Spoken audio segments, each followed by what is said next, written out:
ప్రియమైన దేవుని పిల్లరా, వారు జీవించిన దినముల కంటే వారు మరణించి అనేకులను వారు దర్శించి ప్రేరేపించిన సందర్భమును బట్టి దేవునికి మనమందరం కూడా వందనస్తులమై ఉంటున్నాం.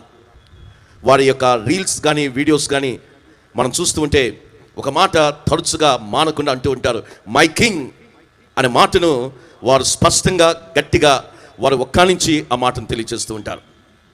అన్వేవరింగ్ ఫెయిత్, విశ్వాసంలో ఎక్కడ జడియక ఏ దేవుడైతే పిలిచాడో ఆ దేవుని పిలుపుకు తన మరణం వరకు నమ్మకంగా వారు జీవించాడు.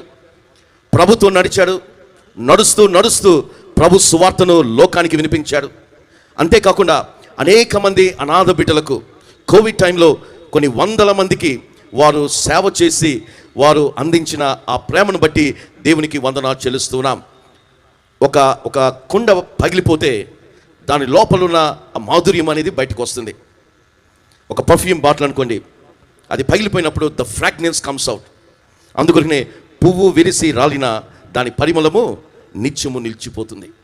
ప్రవీణ్ గారు మన మధ్యలో లేరు, కానీ వారు విడిచి వెళ్ళిన సాక్ష్యము, వారు చేసిన పరిచయం బట్టి దేవునికి మనమందరం కూడా వందనస్తులమైంటున్నాం. ఈ సమయంలో నా కజిన్ శామ్యుల్ త్యాగరాజ్ బొంత సింగపూర్లో వారు ఉంటారు. ప్రవీణ్ గారు ఎప్పుడు సింగపూర్కి వెళ్ళినా వారు దగ్గర ఉంటారు, వారిని కలుసుకుంటారు, వారిని రిసీవ్ చేసుకుంటారు. వారు ఈ ట్రిబ్యూట్స్ని అందించారు. అసోసియేషన్ ఆఫ్ తెలుగు బ్యాప్టిస్ట్ సంఘాలందరి పక్షమున ఈ ప్రియ కుటుంబానికి వచ్చిన ప్రతి ఒక్కరికి కూడా ఈ సమయంలో ప్రియ కుటుంబానికి ట్రిబ్యూట్స్ అందిస్తూ దేవుని సేవకునిగా ఒక మాట జ్ఞాపకం చేస్తున్నాం. దేవుడిచ్చిన ఆత్మకు చావు లేదు. There is no death for the spirit.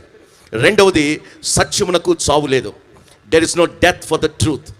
మూడవది, there is no death for the witness. సాక్ష్యానికి